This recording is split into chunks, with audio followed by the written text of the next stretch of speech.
TG Geeks, episode 86, July 18th, 2016. Horror and Fantasia?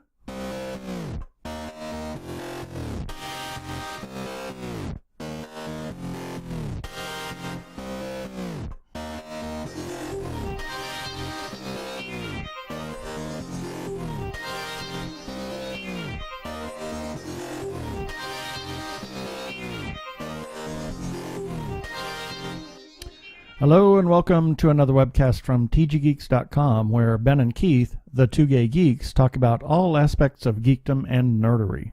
Sci-fi, comics, film, horror, genre, you name it, we talk about it. I'm Keith Lane and we're coming to you from TG Squared Studios in lovely Phoenix, Arizona. And I'm Ben Raggington, also coming to you from home of cannibalistic parents, Phoenix, Arizona. Yes. And we're going to talk to somebody that, a director of a film that's making its debut at the Fantasia Film Festival in Montreal, Canada. So we're going to get right to it.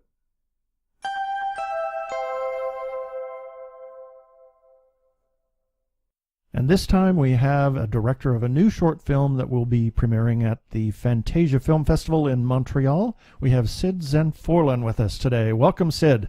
Hi, thanks for having me, guys. Yeah, so this new film that you have that's coming out at, or is premiering at the Fantasia Film Festival in Montreal, is called Never Tear Us Apart. So we're kind of interested. We watched that, and fascinating. Definitely fascinating.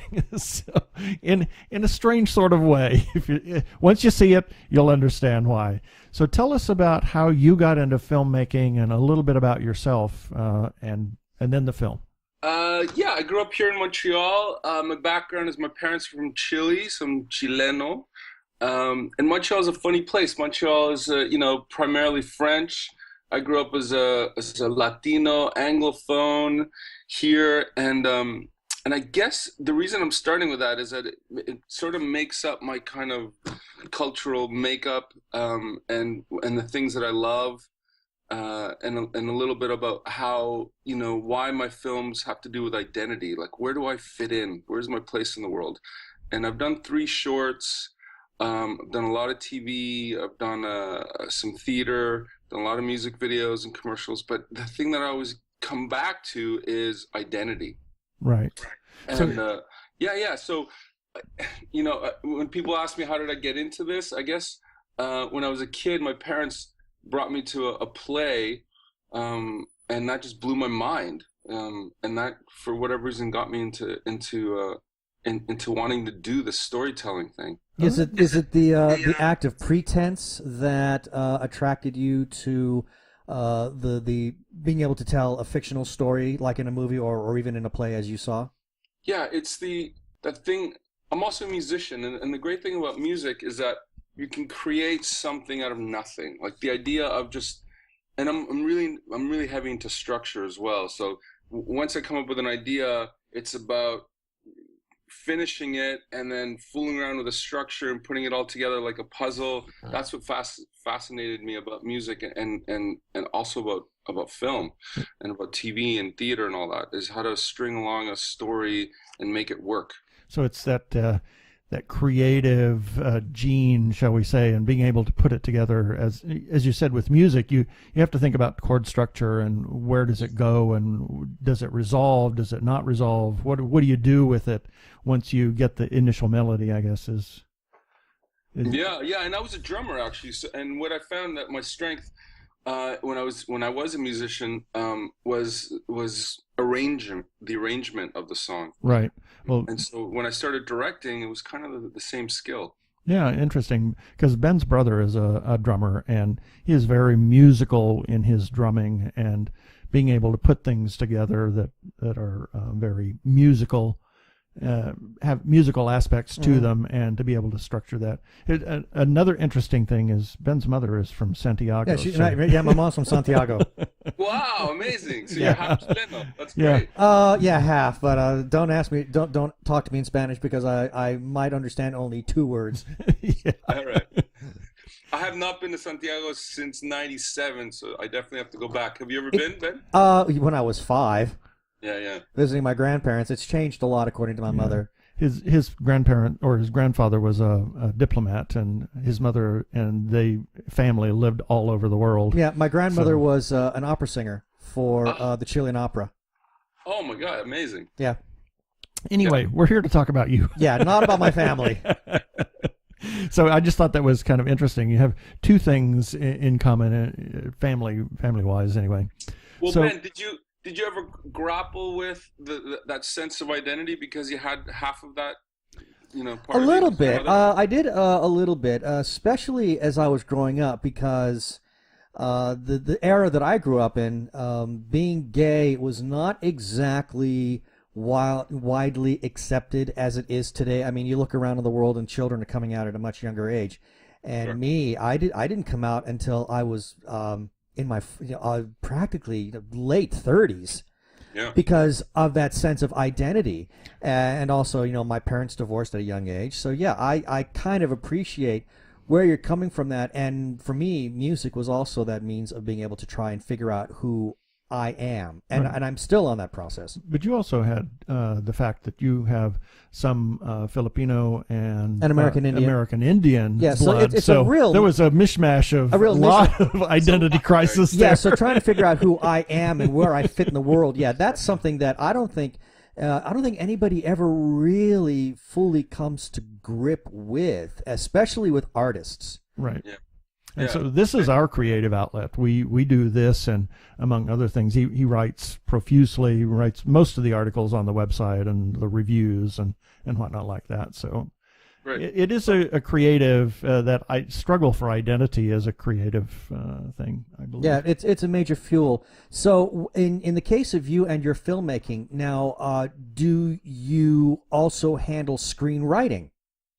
Yeah, absolutely. I mean, that's how I get my themes out there, and right now I'm doing a television show for Discovery, and I do most of the writing on that one too, and it just comes out of you, and it's a universal theme about my place in the world as a filmmaker, as an artist, whatever. You just gotta go towards that theme that interests you, and you gotta be true to it, so I let it come out whenever it can. Whenever I see it creep out, I'm like, okay, I'm going with it.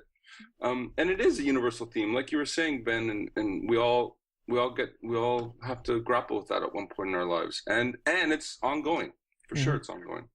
Yeah. So would And you? I don't know about you, but with me, at some point you realize that you come to terms that you're a mix of all those things, and that's just part of your makeup, and that's okay. Yeah, you don't want to latch on to any one particular aspect of your personality, but to acknowledge that this is simply a part of a greater picture that makes up me.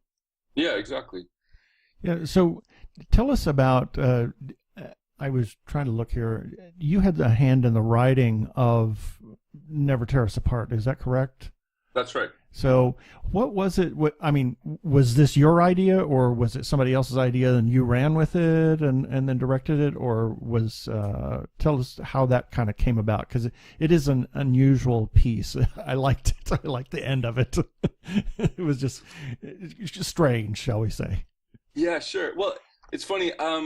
I was in England, I don't know, about 7 years ago or so, and a friend of a friend, we were at a pub drinking, and a friend of a friend told me the story. And in essence, it was about a guy that finds out he's adopted and his parents are cannibals. And I'm like, oh my God, I love that story. That's amazing. And that's all he had, really.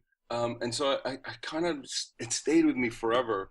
And then I realized the reason it stayed with me for so long was that because I'm a Chileno, Canadian, Quebecer, and that's when I put that in there, then the whole thing came out. And so I wrote the first draft, the second draft, the third draft, and then I brought on somebody called Chris Pavoda here in Montreal, and he's Italian Canadian. He was going through the same thing. So, and he had written many scripts before. So then when he came in, he helped me out with some of the dialogue and that sort of thing, and so we co-wrote it together.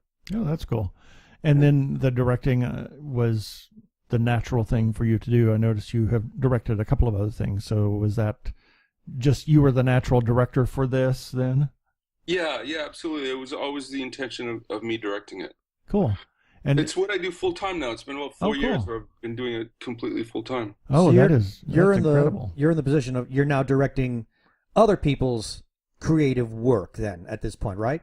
That's right, and I'm trying to get the feature version of Never Tear Us Apart off the ground, and I've got about half of the funding already in place. So one of the great things about Fantasia here in Montreal is that it's also a film market. Oh, cool. So there's a lot of meetings coming up in the next week or two, and I'm trying to secure the financing for the second half. And it's not easy. I mean, as you know, horror movies these days, everyone's trying to make some really great horror movies that take place only in like 3 rooms and are under 200,000.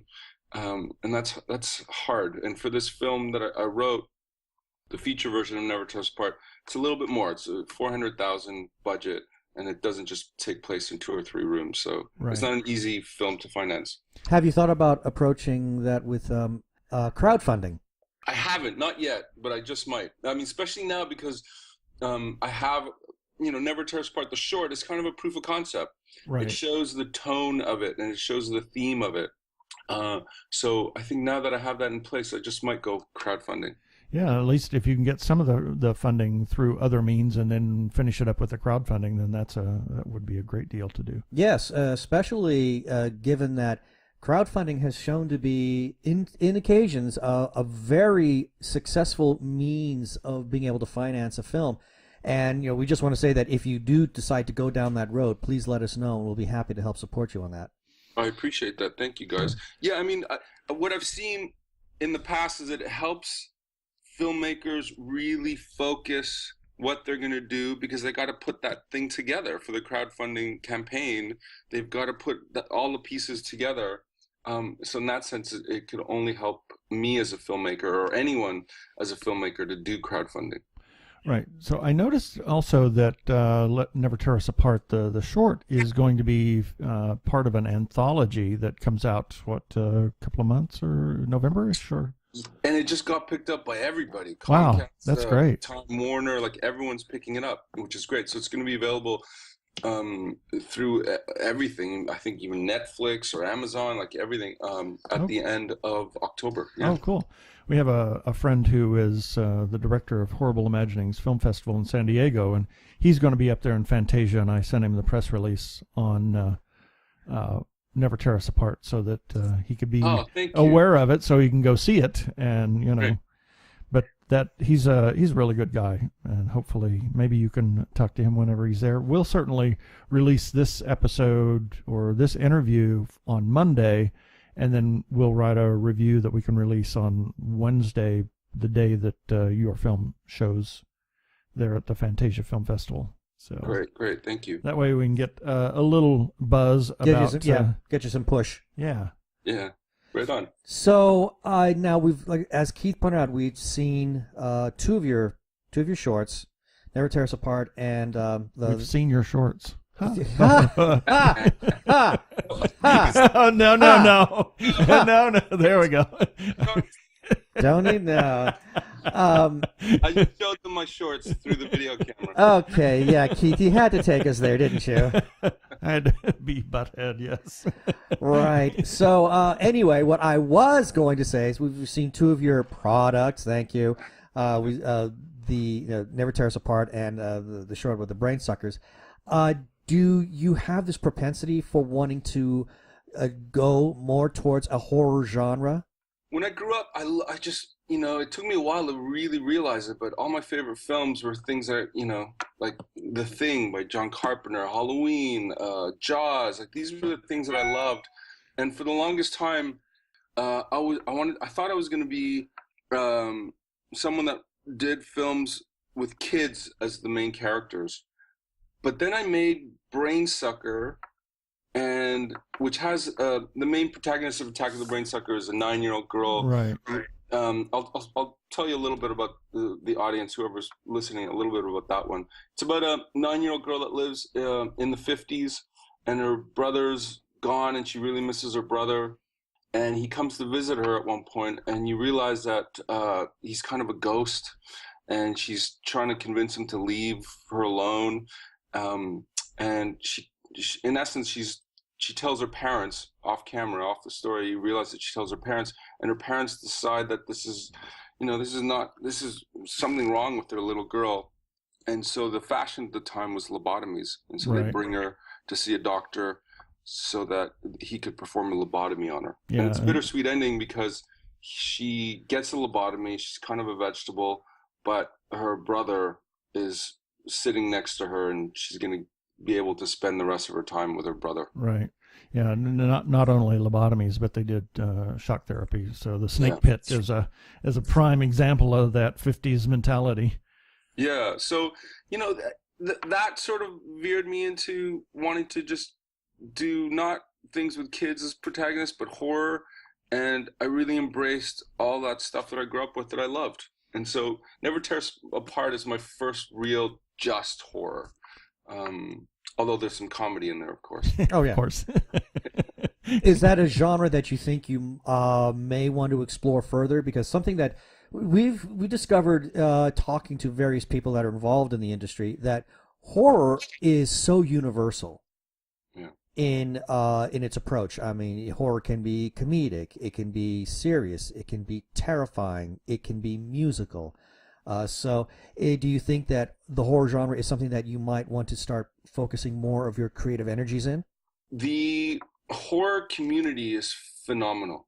With Attack of the Brain Sucker, I went to a lot of film festivals, and we have one of the best horror film festivals in the world here in Montreal that I've been going to for the last 15 years. And that community just embraced me with these two shorts. And so, yeah, I think I'm going to keep going in this direction because I love the films, I love the genre, I love the people, I love the festivals, I love everything about it. There's very few other genres that have that sense of community that this one has. Is there something about horror that speaks to you on a personal level? Personally, because I grew up Latino, I always heard about ghosts, about aunts and uncles that have died, and when they die in Chile, they appear in other parts of the world, and they're sitting next to their loved one in bed, and they're ghosts, and but they've come to say goodbye. Oh, you should talk to my mother. It's so that South America, Central America, at least in the Mexico area, Dia de los Muertos, and that whole the Catholic and the Aztec and the Indian and all of those things combined really kind of come up with a what you would say a horrible religion, shall we say? and very steeped in horror. If you look at those traditions, they are very horrible, shall we say? Yeah, absolutely. And yet they celebrate life. Yeah, in Mexico, absolutely, especially in Mexico. I mean, in Chile, not as much, at least not from what I saw, the celebration of life the way Dia de los Muertos does. It scared the hell out of me. Those stories were meant to scare me, I think. They weren't meant to tell me how we should be celebrating those people. It was more about, like, if you're not good, of the other world. Yeah. If you're not good, they will come sit at your bed. Well, sure, yeah, there's that too. God will punish. I grew up with that sentiment. For sure. Of course. Oh, that's so Catholic. It is, exactly. I remember now that it comes up. I remember my mother used to have when I was a kid. It disappeared, luckily, by the time I was 10 or something. But before that, there was a painting, a close-up painting of, I think, Jesus Christ, and it was in her closet for some reason. And it always freaked me out that no matter where I went, it looked like Jesus Christ's eyes were looking at me. Oh my gosh. Jesus was watching you. She had a glow-in-the-dark Virgin Mary plastic. Oh, jeez. What? It was glow-in-the-dark. Oh, wow. That's so trailer trash. I shouldn't say that to anybody who has one, but I can't help it. Well, it was so, that whole era. Absolutely. I mean, it's like, I wouldn't have one of those and, have my Dayglow Jesus hanging on a wall right next to it. Amazing. Yeah, that'd be great. Yeah, it makes me think that maybe I should start looking for those things and bring them back into my house and freak out. I have a kid now. Oh dear. Well, at least you could incorporate them in your filming. You know, I mean, they could be those little Easter eggs that kind of pop up in the background. You know. And who knows? Maybe a glow-in-the-dark Virgin Mary could actually serve as a centerpiece to a film. There you go. It's definitely going to be in my next one. Yeah. Anyway, so tell us about where this film kind of fits and how it transitions into that feature length, because the short kind of tells the whole story in essence. So what more is there to tell about that story in a feature length? The feature is a little different in the sense that I really explore who this character is first, because in the short, he's on the path to finding the cabin in the woods. He's already there. He's already done. The backstory is not really that explored. So in the feature, I have a young guy called James who lives in a small village in Quebec, outside of Montreal, and he's a heavy metal guy. He totally doesn't fit into the small town made up of hippies, French hippies, that are all vegetarians. He's not a vegetarian. He just doesn't fit in. And then his mother, on a drunken stupor, singing karaoke, tells him in front of everybody that he's adopted. And he has a eureka moment. Whoa, I'm adopted. That's why I don't fit in. That's why I've felt like this all my life. Yeah, in essence, the way I felt all my life. And right? The meat eating is kind of in his DNA, shall we say. Yeah. Exactly. That's why I didn't fit in with the vegetarians. Yeah. Right? So he goes off with his best friend, who's Elvis loving freak. They're the only two freaks in this small town, and they follow the clues, and the clues lead them to the backwoods, southern United States, where they find the sweetest people he's ever met, and they love heavy metal and they're meat eating, and this is amazing, and this is where I fit in. This is great, but then they end up killing his best friend and show their true colors, that they're cannibals. And so the rest of the movie, that's halfway during the movie. So the rest of the movie is James trying to figure out, this is part of me. Like, I'm going to try this, Interesting. I'm going to hang out and try this. Is this really who I am? Okay. So we've got just the kind of that turning point in the feature length film in the short, if you will. That's right. I don't know if you remember The Graduate with Dustin Hoffman. At the end, he gets the girl. He goes to the wedding. He gets her not to marry the other guy and run away with me. We're meant to be, and she does. She runs away, and they get on the bus, and they sit in the back of the bus, and they both look at the camera, and you get that sense, what now? Was this the right decision? What now? And that's how I wanted to end the short. The short is he gets hugged by these killer grandparents, cannibal grandparents, and he's got this look of worry, but at the same time, he's kind of happy. What do I do now? Right. Yeah. That always resonated with me, the ending of The Graduate. So I put that into Never Tear Us Apart. Oh, cool. So, was he supposed to know who they were in the short? No.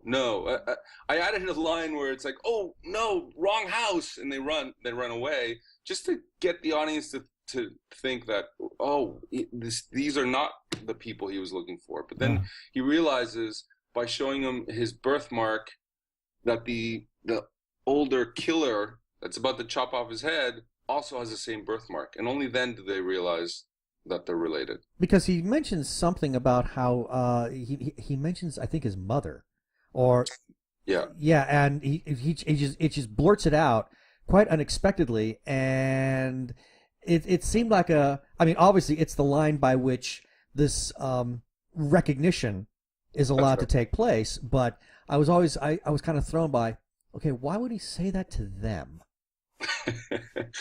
I think what I was going for was that in the moment of your death, you're just going to splurt out anything. You're going to grapple at straws. And so what he did was like, look, I was here. You're obviously not the people I was looking for. I was just here looking because my mother, Amy, told me that, and he names her name and he shows his birthmark. He's just grappling at straws, and it works. Right. Yeah, that's kind of what I got, is he just saying anything to kind of avert disaster. He's saying the truth. That's why he's there. Yeah. So something else that that I really liked about this is actually there's one amazing visual effect and it's towards the end. I don't want to give it away because for people who haven't seen this, they need to see it because it's a shocker. And I think you probably know which one I'm referring to. What kind of special effects work had to go in order to pull that little trick off?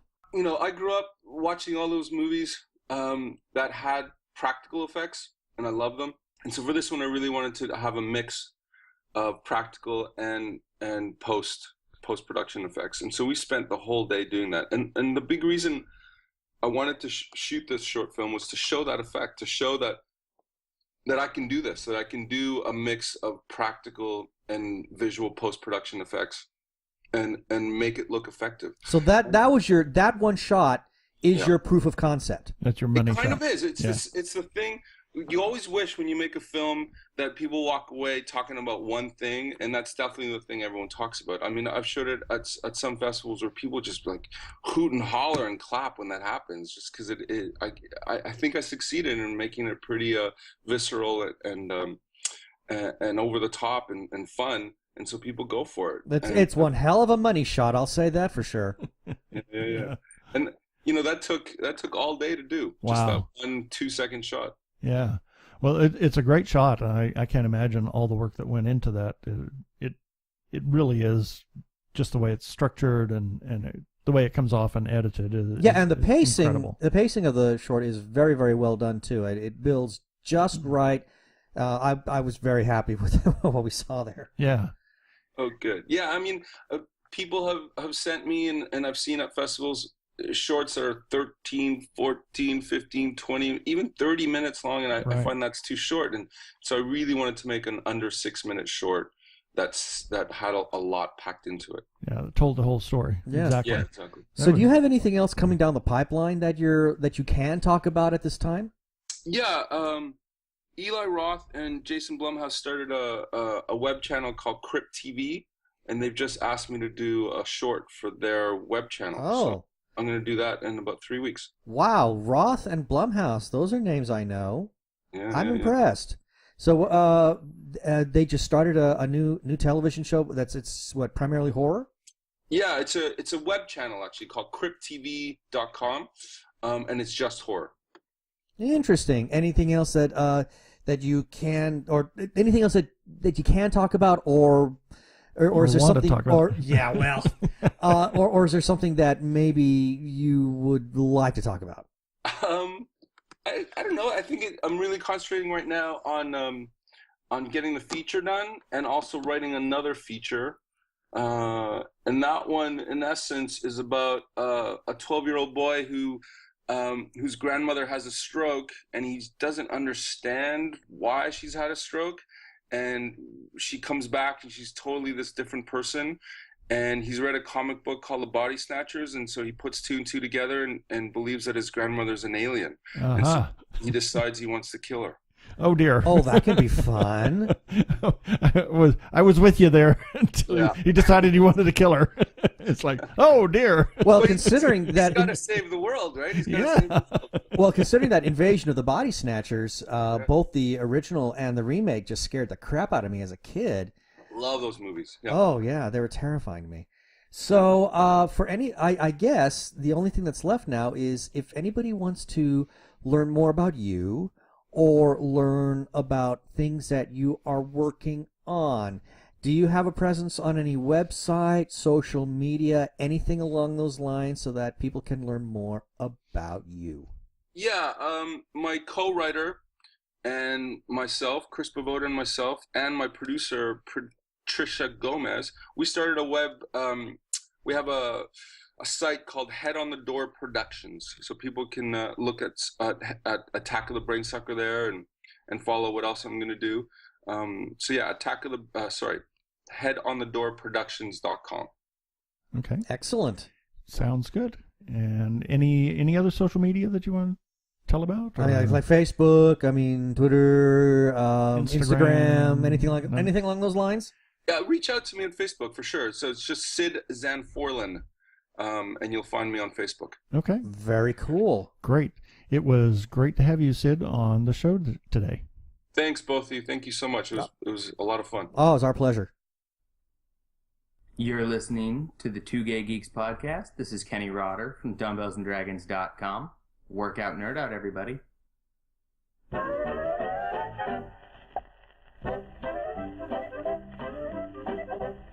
Be nice if I turned the birthday music down before I started talking, huh? I was going to start talking. It's like, right over why there, is that so loud? Why can't we hear him when he's talking? Anyway, here's a few selected birthdays for July 18th through July 24th, 2016. July 18th, Vin Diesel and Kristen Bell.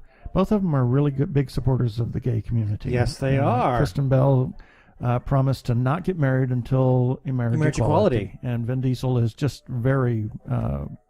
just been an outspoken advocate. Exactly. Also on July 18th, Red Skelton, and that goes back to my childhood. Mine too. too. We always had to go to bed after Red Skelton on Sunday night. I was very seldom allowed to watch Red Skelton because it was on too late. Yeah. Anyway, well, that's you were a little younger than me though. By a year. 18 months, yeah. Anyway, also July 18th, John Glenn, the first man in space, or first American in space. Yep. And Paul Verhoeven. I heard a very funny story from Arnold Schwarzenegger about when they were doing Total Recall. You know, Paul Verhoeven was directing it, and they said no one could understand anything that was being said between Paul's accent and Arnold's. Yeah, I'm sure. July 19th, Benedict Cumberbatch, Jared Padalecki, and John Jones. I didn't know he was an MMA fighter. I didn't either. Yeah, so maybe it's not the right. I thought he was just the Martian Manhunter. Yeah, that's all I know is a Martian Manhunter. I thought that's what MMA was on when I looked at the birthdays. Oh, really? Yeah, Martian Manhunter Alliance. Manhunter Alliance. Anyway, that's what it said. MMA fighter. So John Jones. I didn't know they allowed illegal aliens. Oh gosh, did I just go there? Oh yes, you did. Strike that. Reverse it. Also on July 19th, Brian May. One of the most underrated and amazing guitarists in the world. Also Lisa Lampanelli, Lizzie Borden, and Edgar Degas. July 20th, Diana Rigg. Is she still going? Yes, she is. And July 21st, Robin Williams and Jamie Murray. July 22nd, Louise Fletcher, Willem Dafoe, Terrence Stamp, and Alan Menken.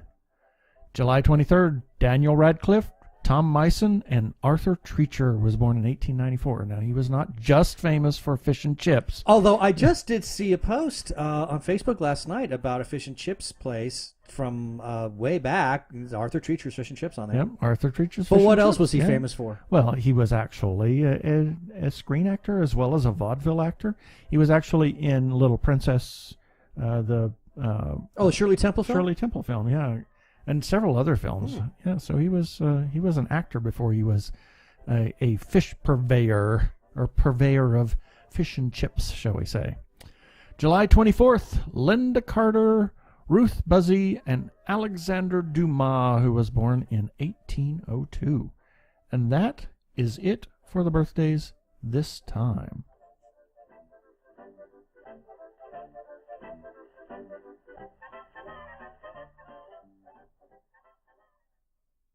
Let's all go to the lobby. Let's all go to the lobby.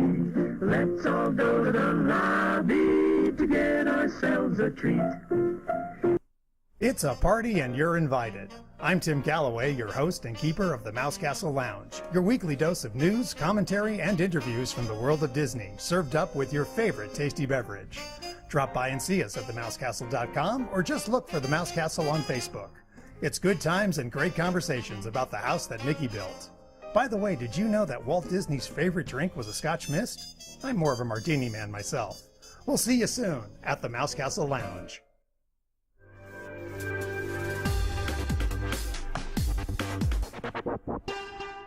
Go give a listen to our good friend Tim over at the Mouse Castle Lounge. I got a question. What? What's a Scotch Mist? A Scotch Mist? It's probably Scotch with a little bit of soda and a twist of lime or something. Like a Scotch and soda. Yeah, basically. Okay. That's what I would imagine. All Or maybe it's a little bit of Sprite or 7-Up. I don't know. Well, it just makes me realize why we like Walt so much, because we have this the common love of Scotch. It's possible. And now, what time is it? That time. It's time for listener feedback. Feedback.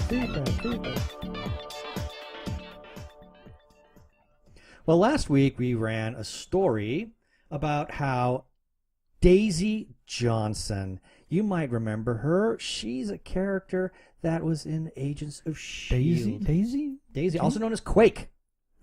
Quake? Yeah. Daisy? Daisy. Daisy's her real name. Daisy and Quake? Daisy Quake, yeah. Daisy Quake. Daisy Quake. Not to be confused with Daisy, or not to be confused with Daisy Queen, which is not to be confused with Dairy Queen. Anyway, we ran an article. Thank you. I'll be here all week. Moving right along. Want some more sounds? No, I don't need any. Thank you very much. Last week we ran a story. Oh, thank you. My mother thanks you. About how Daisy's going to be going pretty dark in the next season of Marvel's Agents of S.H.I.E.L.D., and that all stems from the tragic death of her boyfriend, Lincoln. And for anybody who wants to read the story, it is available, as all our stories, at tggeeks.com. But in short, the effects of Lincoln's death combined with the after effects of apparently civil war, that's going to play into this, has made her take a very dark road in the upcoming season. And it's even going to address her willingness to work with Hive again. Ooh. Yeah. Yikes. So that's kind of a scary thing. In any case, the actress is really excited about where this is going to go, and we're talking about Chloe Bennett. And when we ran the story, we got a nice little tiny bit of feedback from a new listener, Philippe Conway, and he wrote, "Love where this is going." Yeah. I'd have to agree with him, because I really like just these new character arcs that we're kind of getting. It's nice to see a person's voyage as they grow throughout a show, that it's not just this constant reset where they're right back where they started, either the world they live in or the person themselves. So yeah, I kind of agree. I like where she's headed with this. Yeah.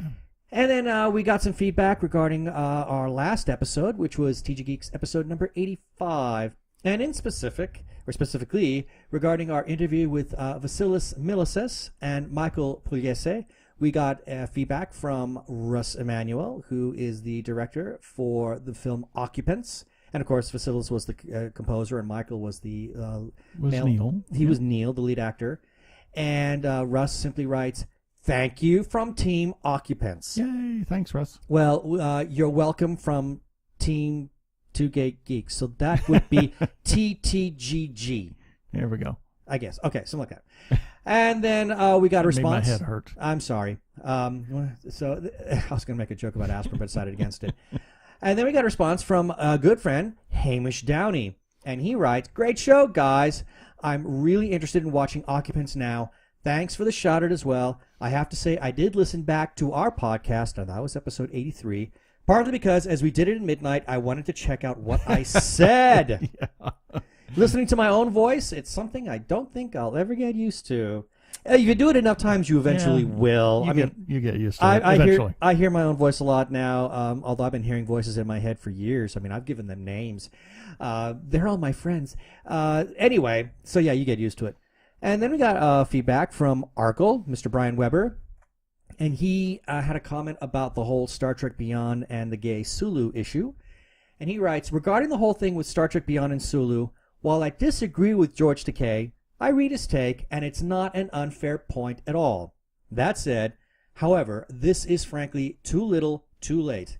As Diamanda Hagen, an internet reviewer I know I've mentioned to you before, pointed out, having LGBTQ representation in the canonical universe is something that's about 20 years overdue." I agree with that. "The closest Trek ever got before now is Andrew Robinson's DS9 novel, where he states that Garak was bi, and that's now considered canon by most of the DS9 staff writers, even though the producers freaked out when Robinson played Garak as kind of being into Bashir. And at least if I'm remembering right, Dominic Keating decided to play Malcolm, the only competent member of Archer's crew, Reed, as bi." I think I've heard that too. Not saying the Trek universe shouldn't do this, but to treat it as a big deal in a period where same-sex kisses on television stopped being treated like sweep events like decades ago just rings hollow. This goes back to what I was saying when the news broke, that this feels more like pandering. The way they're playing it with Sulu. I mean, we can argue the merits or the demerits about how they're going to explain it within the Star Trek universe, but I think the method in which they are approaching it for the sake of filmmaking does feel a bit like pandering to me. And yeah, Brian, I kind of agree with you on that. And then we got some feedback from Claire O'Leary. We haven't heard from Claire in ages. Yeah, well, she's been busy. She's been busy, yeah. And she had something to say about our last episode. Another great episode, guys. I'm glad you guys like Lucifer. Oh, we love it. We love it. Me and a friend of mine seem to be the only ones watching it. I was kind of biased from the start since it's based on Lucifer in Neil Gaiman's The Sandman, one of my all-time fave graphic novels. But it's a fantastic show. Can't wait for season 2. Okay, now, I have to plead guilty on something. I knew that Lucifer was based on a Neil Gaiman graphic novel. I did not know it was Sandman. Interesting. That because I never read Sandman. It just wasn't something that was in my wheelhouse. So I didn't know that. So I'm intrigued. I'm kind of intrigued with this now. I think I may have to go out and pick that up just so I can see where the stories in the TV series kind of got their inspiration from. So thank you for bringing that to our attention, Claire. Greatly appreciate it. And she had another comment that I'm going to save for in a little bit when we talk about another thing.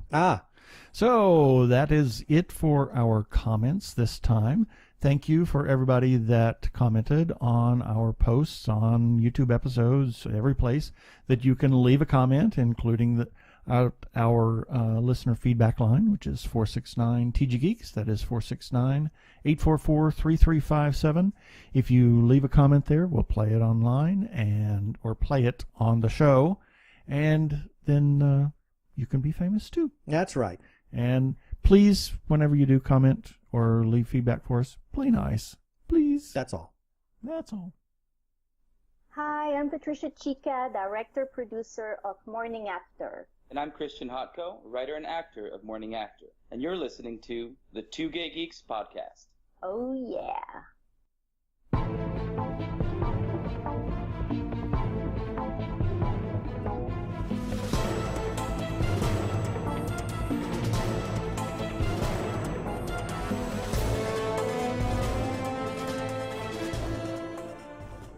Well, I got some few things to talk about, which I think people might find kind of interesting. The first of which is on early Friday morning, we posted an article that included the first 8 minutes of the new sci-fi horror Netflix series Stranger Things. Oh my God. Now, for anybody who wants to know, here's just a little bit. Now, the story is on our website, tggeeks.com. The show it's set in the 1980s and is heavily influenced by Stephen King and Steven Spielberg works of the era, which include E.T., Firestarter, It, Stand By Me, Poltergeist, etc., etc. And it is heavily influenced. I mean, they're I even looked at him at Ben in the last part of the first 8 minutes whenever I was watching. I said, "Did Steven Spielberg direct this?" No, it feels like a really Spielberg feels like it. direction. Yeah, I mean, it does. it's not. Spielberg and Stephen King and even a hint of John Carpenter. I mean, their presence is felt merely in terms of influence. Right. But they did not touch this product whatsoever. But I will say that the story begins on November 6th in 1983 in the small town of Hawkins, Indiana.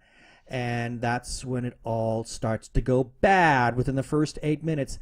Now, we've only gone through the first 4 episodes as an 8-part series. At least as of this recording. As of this recording, we've only seen the first 4 parts. I mean, by the time this episode airs, I dare say we will have seen the entire thing. Yeah, we'll probably have a review out on it. It's very possible. Okay, I'll start with you. Oh my gosh, it's incredible. I really enjoy it. Okay, so what are some of the high points for you on this? The whole feel of it, and taking you back to that E.T. feel and that simpler time, shall we say, and and the nerdiness of it, and just it. So this is a nostalgia thing. Yeah, for me, as well as just the good storytelling. I mean, was there anything, about the era that kind of spoke to you, or things that you saw that kind of said, "Oh, I relate to that"? Oh yeah, the Dungeons and Dragons, of course. Oh my God, yeah, getting so excited about, what are you doing? Why? Oh my gosh, what is this? Yeah, and how a campaign took 2 weeks to prepare. You've been playing for 10 hours, exactly. and I'm like, yeah. So what's your point? What's your point? I mean, we used to play all night long. Yeah, I used to do 24-hour campaigns. I mean, what? This is a bad thing? Yeah. So I will say that one of the things I did look up, that is it Duffy? Duffer Brothers. And it looks like they have done some shorts, independent shorts, and a couple of TV episodes. Yeah, they did a couple of things. Right. They their credits include writing episodes for Wayward Pines. Right. So I will say that this is kind of a testament to independent filmmaking and where it can go. Oh, God, yeah. Look at what these guys have done. It looks like they did independent films, and then all of a sudden somebody saw what they were doing and said, hey, let's do this. And, Netflix is a great place for independent films and filmmakers to really shine. Exactly. They were approached. They wrote and directed nearly every episode of this series. Yeah. I mean, there are a couple others where producer, I think it's, I want to say Sean Levy, directed like episode 4, maybe episode 5. But this is largely their work. Yeah, and it's great. Holy moly. Love letter to the 1980s. There is no question about it. One of the things that I liked about is not only is it set in the 80s, but it has this sort of 80s pastiche to it. Right. In terms of what movies and television looked like at that time. Yeah. I mean, I felt like I was watching an Amblin film. Yeah, exactly. Spielberg's house. That's what I was kind of going for, that E.T. feel. And, yeah. It really was an Amblin film. And not just in terms of, again, not just the era that the story is set in, but all the filmmaking techniques that are involved in making this film. And then they go about and do something that's, they take another little 80s bit of inspiration, and the theme music and the incidental music is really minimalist, like John Carpenter stuff. Yeah. Because I remember we recently watched Big Trouble in Little China. Again. And there is just, John Carpenter likes to write very minimal. I mean, he's like the pop culture's answer to Philip Glass. Yeah. and listening to the opening music to Stranger Things and the title credits, it has this kind of soft glow to it that makes me feel like I'm watching something on an 80s TV set. I really felt transported back to being 20-something year old again. Yeah, it was great. I'm enjoying it tremendously. I am too. Can't wait to see where it goes. Yeah, and of course they've picked a great cast. Yes. These actors are really awesome. The storytelling is extremely well paced, and if you see the first 8 minutes, yes, those 8 minutes are meant to grab you. That is the lure. Yep. And at that point, it feels like it does kind of slow down. Well, like with any story, you've got to put your chess pieces on the table, and then turn them upside down, and then turn the whole thing upside down, which they do in the movie. I mean, the show. Seriously, they actually turn the board upside down, and I will leave it to you to figure that one out. Yep, it's amazing. I recommend it to everybody. Absolutely. Please watch it. You will love it. And my comment about Claire was reserved for this, because we had posted that you had posted that first some odd minutes into the first episode, and we really loved it. And she said she was going to watch it Friday night, but got busy and didn't feel like it. So said she watched 5 episodes of Supernatural. Exactly. So hopefully, Claire, you have seen it by the time this airs. If not, please go watch it. Please watch it. You will love this. It is amazing. Yep. And I'm going to put it out to all of you out there. Yeah, let us know what you think. Let us know what you think. I really want to know what you guys are all taking away from this. And regardless of the generation that you've grown up in, I mean, whether you're our generation or you came from the generation afterwards, I kind of like to know, what is your take on this? how does it affect you? I mean, what buttons inside of you, be it good or bad, are being pushed for you when you watch it? And does it make you even more excited for Ready Player One? Oh, thank you! And more of that 80s nostalgia. I know. It's fun to watch this stuff again. I mean, and it makes me wonder: is the 80s coming back? Hopefully they can get that film made before the whole 80s... before the 80s craze is over? Yeah. Well, if I'm not mistaken, their pre-production has already started on Ready Player One, so production should be beginning very, very soon. Yep. So with any luck, we're hoping maybe late 2017, maybe early 2018 for all the post. So, yeah, keep our fingers crossed on that. So I'm really excited. Yeah, speaking of post, something that probably should be in post by now, or is very nearly approaching, is Star Wars the Rogue new trailer. One. And, well, not the new trailer, but Rogue One should be close to being in post if they haven't finished wrapping already. But could be. I know that Star Wars 8 is done. They finished filming Star Wars 8. Oh, my God. Yes.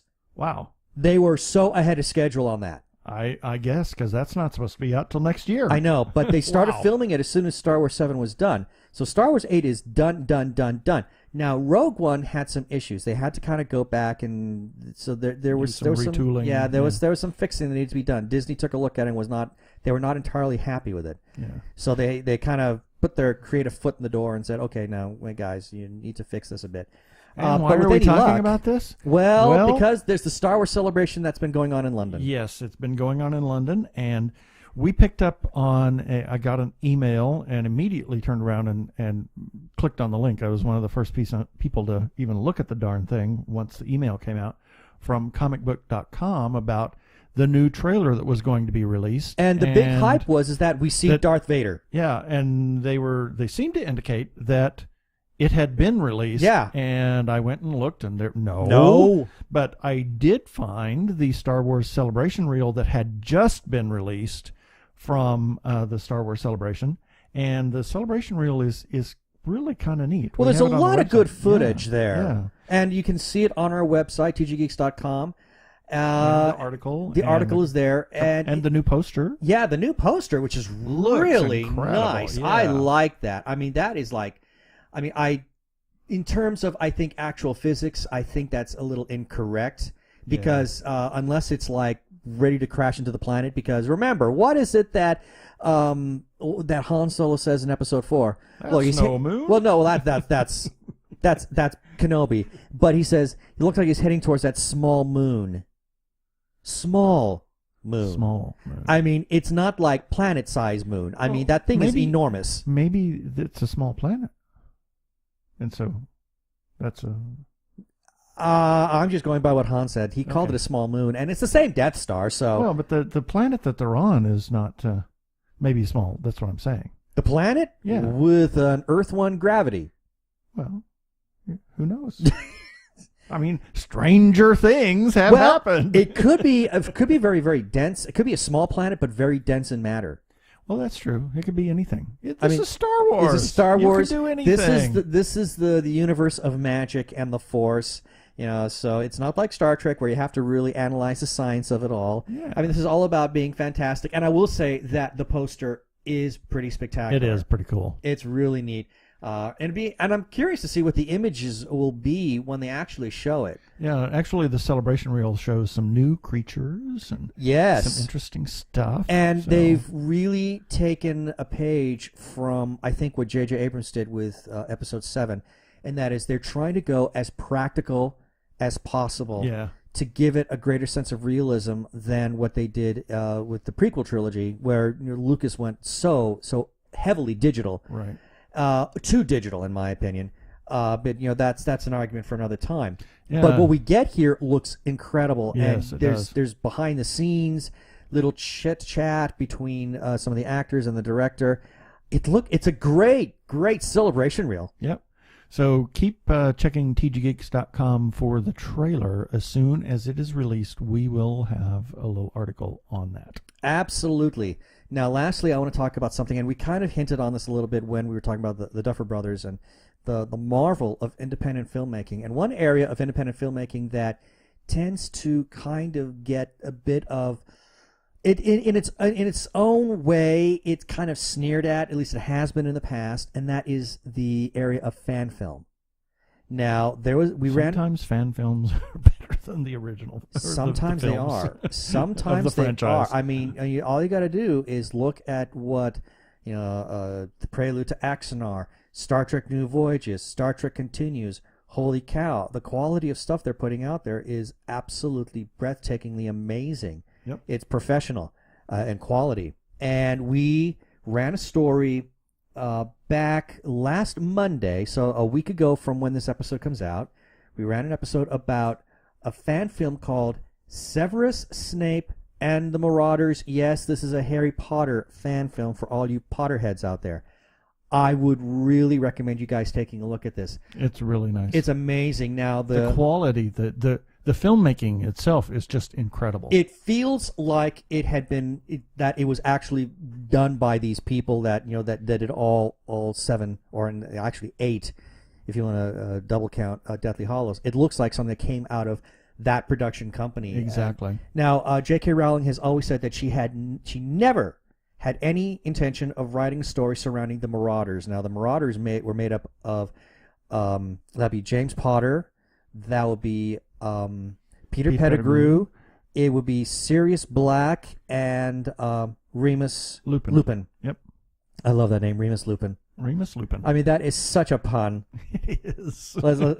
And the cast is spectacular. Oh, yeah. I mean, these guys, especially the actor they picked to play James Potter. Oh, my Lord. Looks like he could be young James Potter. Yep.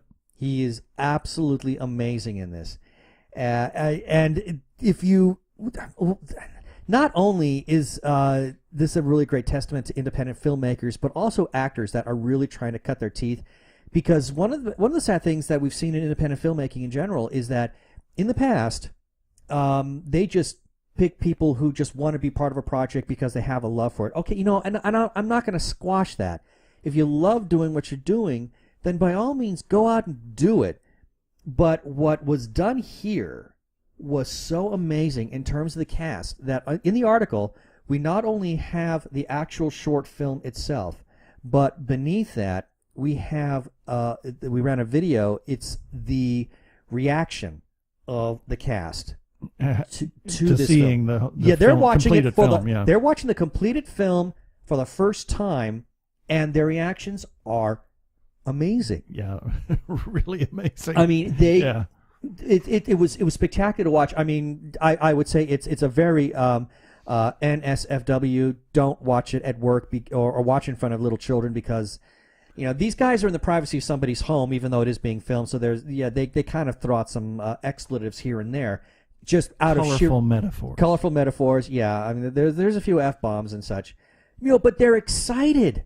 Yeah. They're thrilled, and they have passion for what they're doing, and that kind of passion turns me on. Yep. I mean, I just get so geeked out when I watch that. And there's they even have Lily Potter, the character, is in this, and the actress who plays her is amazing. And watching her give her speech towards the end of this short, and it's not that long, just a short film, but you see them all just get teared up. Yeah. I mean, it's a beautiful thing, and this is a real testament to the wonders of independent filmmaking, and this is why we need to keep pushing it, not just for products like this, but for things like Origin Beyond the Impact, Occupants. I mean, there is quality talent out there. Yep. We've said it time and time and time again. And a film that's being worked on right now up in Montreal. That's right. A film that's being done right now. Yep. So people, support your independent creators. It doesn't matter what they do. If you like what it is that they're doing, we beg you to go out and support them. And if you need further evidence, go to our website, tggeeks.com. Look for the article on Severus Snape and the Marauders. Watch the video, watch the reaction video, and you'll see what it is that we are talking about. Yep.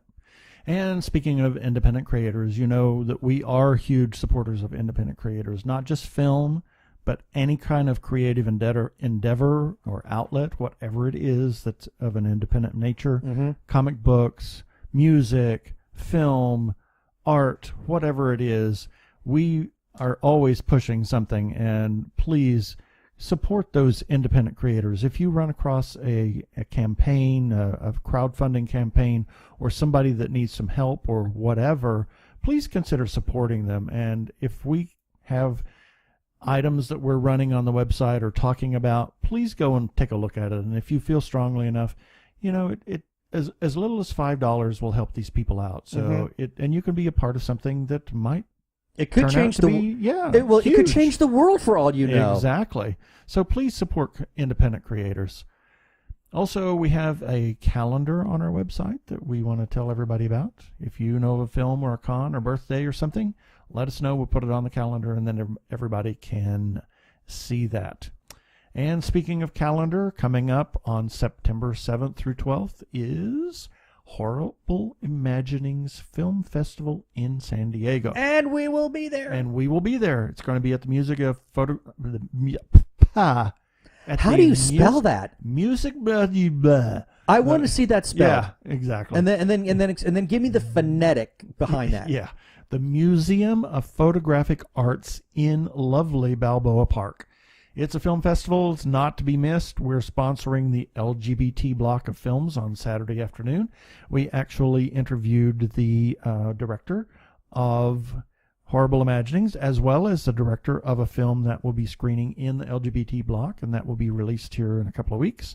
So it's Wednesday through Friday, and those are the evenings only. Saturday and Sunday are all day long. Tickets are available at hifilmfest.com. And Phoenix Comic-Con has announced FanFest 16. It's going to be October 22nd, 23rd, downtown Phoenix at the Convention Center. More information is being released as we speak. Check out their website at phoenixcomiccon.com. And for you Halloween fans that are Halloween fans year-round, Keen Halloween, September 23rd and 24th at the Convention Center. It's a joint venture between Keen Halloween and Phoenix Comic-Con. Must give a special shout-out to the Doctor Who Fancast Guide, because they put out a little newspaper internet edition called Doctor Who Talking Who. And actually, it's called the Doctor Who Fancast Guide, my bad. But the people who put it out are called Doctor Who Talking Who. And they recirculate our stories, which we are very, very grateful for. And if you want to take a look at that, all you have to do is go to Twitter and find them at Talking Who. I just want to give a little shout out too to Gay Newsnet and on Twitter, and they did a paperly, and we were featured in that. Were we? Yes. So, far out. Yeah. So I didn't know about that. Gay Newsnet as well. Well, bravo to them. We greatly appreciate it. Yeah. And we also have to give a special shout out to the Arkle Times Post Dispatch News. Brian Weber, also known as Arkle, he's a good friend of the show, and he is on Twitter known as Social Justice Scald. And if you want to read the Arkle Times Post Dispatch News, where he reposts some of our stories, just go to Twitter and find him at Arkle. And he also has a presence on Tumblr with something called the Incorrect Star Trek Voyager Quotes. Go read it at your pleasure, but not in front of your boss. Yeah. And we want to give a shout out to The Lookie Show. They are at Lookie Show on Twitter, and they have a YouTube present as The Lookie Show. They do independent, or not independent. Yes, no, sometimes. They are independent. They're very independent. Yeah. They do movie reviews of classic movies, and they're really kind of... We're talking about Sasha and Dagmar. Yes, the twins. The twins, and we love the twins. Yes, we can't get twins. enough of them. Nope, we can't.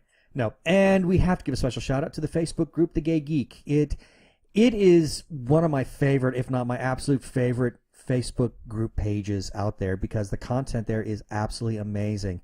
And they have been kind enough to actually let us share our episodes there. And the person behind that is a great individual named Jeremiah Reeves. Yes. So we thank Jeremiah, and we thank the Gay Geek on Facebook for allowing us to share episodes there. Thank you.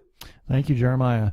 Also, a big thank you to whoever nominated us for a Parsec Award. We are in the running. Hopefully, we will know soon if we made it to the finals. I'm hoping. Maybe we did. There were like 30 or so entries, and 26 responded with.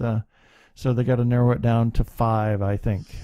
Hopefully we'll make the cut. I'm hoping to find out soon because I'm going crazy. Yeah, and the Parsec Awards were started a number of years ago for speculative fiction podcasts, and they are awarded at Dragon Con each year, and that's in September. So for more information, check out parsecawards.com. Once again, thank you. Also, we want to remind you to occasionally click on our Amazon ads. We run them on the side. There's at the bottom of each article. Occasionally click on one. Just show Amazon that we're getting some traffic. And if you choose to buy something, you can buy through our search ads. You don't have to buy anything, but it would be nice. We get a little kickback on that. So thank you for your consideration. And lastly, please rate us on iTunes. Yes, because even if you don't listen to us through iTunes, no, go to iTunes. Yes, find TG Geeks Webcast and rate us. Yes, because the more assuming people, you like us. Well, yeah, but the more people that give us positive reviews, assuming that you do like us on iTunes, will make our little TG Geeks podcast kind of rise to the surface whenever anybody is doing a search on any kind of special kind of podcast. Yeah.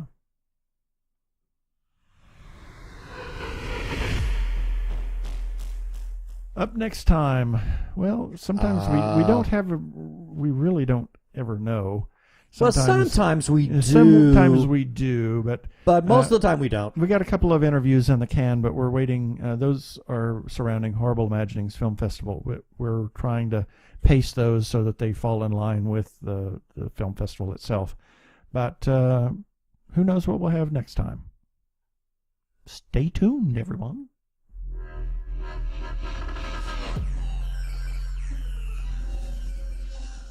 All right, that should do it for this episode of TG Geeks Webcast. Be sure to check out the article for this webcast episode. We will have several links on the page. You can click on for information about the things that we talked about. And remember, you can comment on our Facebook page or our website, tggeeks.com. Or you can leave us a voicemail at 469-TG-GEEKS. That is 469-844-3357 from TG Squared Studios. I am Keith Lane. Thanks for listening. I bid you peace. Cheers.